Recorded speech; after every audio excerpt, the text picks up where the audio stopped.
Hi beauties, it's Jean Persani with Beauty and the Stamper, and this week we are doing 2 to 5 piece items from the Dollar Tree or a dollar store or Daiso.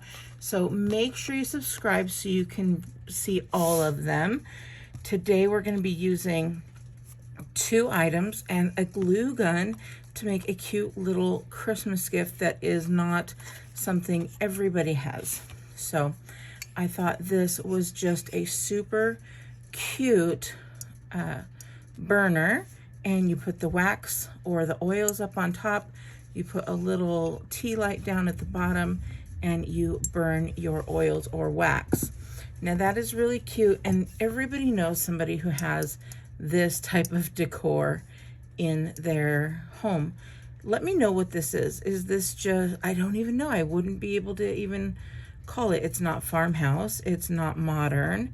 It's beautiful, but I don't know. Let me know in the comments below if you know what it's called. Next, we're going to take this guy here and we're going to take this off.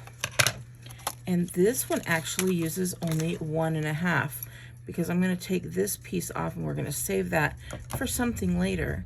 And then we have this beautiful piece here that we are literally going to put right on here and give it a nice little stand.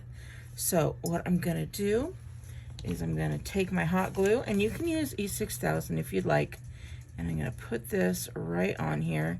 Now I'm not going all the way to the edge because the burner does not go all the way to the edge. So we got that on there, and you guys, we literally are going to flip that upside down, and we're going to line this up nicely so that it goes right over this part here. We're just going to push that down. Now you can take this guy off if you'd like to take off your stickers, but I think it is just so cute as is, and I don't think that sticker is going to make any difference. But look at how cute that is. And now it is a personalized gift or something sweet for your home that is in this decor. Of course, you can always change this up and make it a different color if you'd like. So, all right, this is number 1. Make sure you stay tuned because we are going to have more Dollar Tree DIYs and crafty Christmas gift ideas and Christmas DIYs coming up this week. So have a great day, and I'll talk to you later. Bye.